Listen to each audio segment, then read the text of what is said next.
মৃত্যু এমন এক সত্য যা প্রতিটি মানুষের জন্য অবধারিত। আমরা যতই দুনিয়াবি কাজে ব্যস্ত থাকি না কেন, একদিন হঠাৎ করেই পরকাল থেকে ডাক আসবে, আর এই দুনিয়ার সফর শেষ হয়ে যাবে। তবে প্রশ্ন হলো, শেষ মুহূর্তের আগে আমরা কতটা প্রস্তুত? সেই শেষ সময়ে তওবা করলে কি তওবা গ্রহণ করা হবে, নাকি সেই সময় আর কোনো তওবা গ্রহণ করা হবে না, যেই সময় থেকে আর কোনোদিনও ফিরে আসা সম্ভব নয়? আসসালামু আলাইকুম রহমতুল্লাহি বারাকাতু। সম্মানিত ভিউয়ার্স, আশা করি আল্লাহ তাআলার অশেষ রহমতে আপনারা সবাই ভালো আছেন। ইসলামিক ভিডিও পেতে চাইলে র্যান্ডম প্লেস চ্যানেলটিকে অবশ্যই সাবস্ক্রাইব করবেন।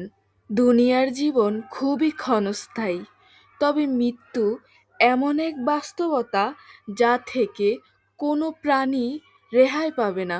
পবিত্র কুরআনুল কারিমে বলা আছে, মানুষ জানে না সে কখন, কোথায় এবং কিভাবে মারা যাবে, সেই জ্ঞান একমাত্র আল্লাহ তাআলার কাছেই। অনেক সময় দেখা যায়, কেউ যখন একেবারে মৃত্যুশয্যায় চলে আসে, তখন তার পরিবার তাকে তাওবা করায়, হয়তোবা কোনো আলেম নিয়ে আসে, নয়তোবা নিজেরাই তাওবা করানো শুরু করে। নবী করিম সাল্লাল্লাহু আলাইহি ওয়াসাল্লাম নিজেও তার শেষ সময় অবধি মানুষকে সত্যের আহ্বান করেছেন। তাই কেউ যদি অসুস্থ হয়ে যায় এবং মুমূর্ষু অবস্থায় চলে যায়, তখন তাকে তাওবার কথা স্মরণ করিয়ে দেওয়া অত্যন্ত ভালো কাজ। তবে গুরুত্বপূর্ণ বিষয় হলো, তওবা তখনই কবুল হয় যখন কোনো মানুষ নিজের আন্তরিকতা এবং অনুতপ্ত হয়ে আল্লাহর কাছে তাওবা করে। কিন্তু যখন মৃত্যুর আলামত স্পষ্ট হয়ে যায় এবং মানুষ বুঝতে পারে যে এখনই হয়তো তার মৃত্যু ঘটবে, সেই মুহূর্তে তার তাওবা আল্লাহ তাআলা কবুল করে না। কারণ সে সময় বিশ্বাস আর অনুতাপের ভিত্তিতে কেউ তাওবা করে না, বরং বাধ্য হয়েই আল্লাহর কাছে নতজানু হয়।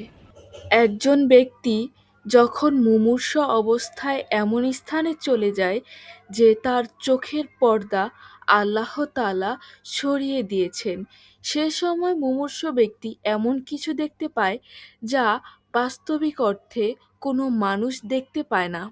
সে সময় তার দায়িত্বকৃত যত ফেরেশতা ছিল, যারা তার রিজিক বহন করত, তারা তার থেকে বিদায় নিয়ে চলে যায় এবং তার রিজিকের দরজাটা বন্ধ হয়ে যায় এবং তার মৃত্যুর দরজা খুলে যায়।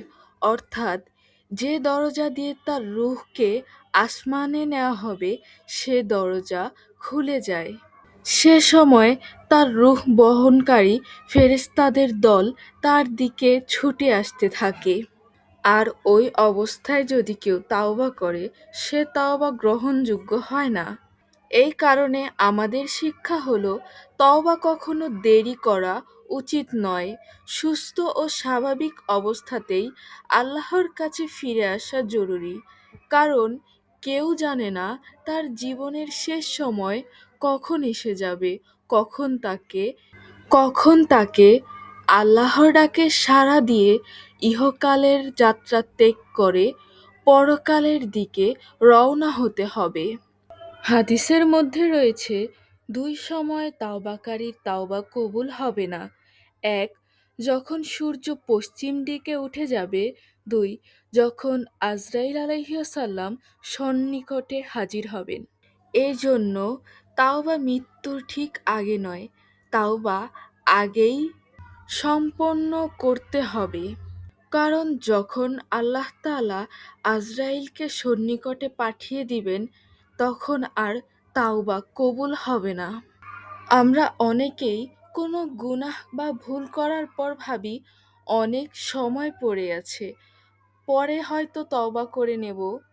কিন্তু না, আমাদের হাতে কোনো সময় নেই। কখন কিভাবে আমাদের শেষ মুহূর্ত চলে আসবে তা আল্লাহ তাআলাই ভালো জানেন।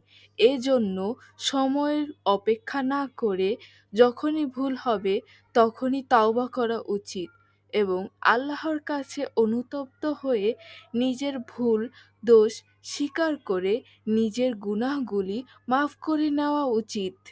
সম্মানিত ভিউয়ার্স, আপনাদের কাছে অনুরোধ রইল র্যান্ডম প্লেস চ্যানেলটিকে সাবস্ক্রাইব করে পাশেই থাকবেন। সুস্থ থাকুন, ভালো থাকুন। আল্লাহ হাফেজ।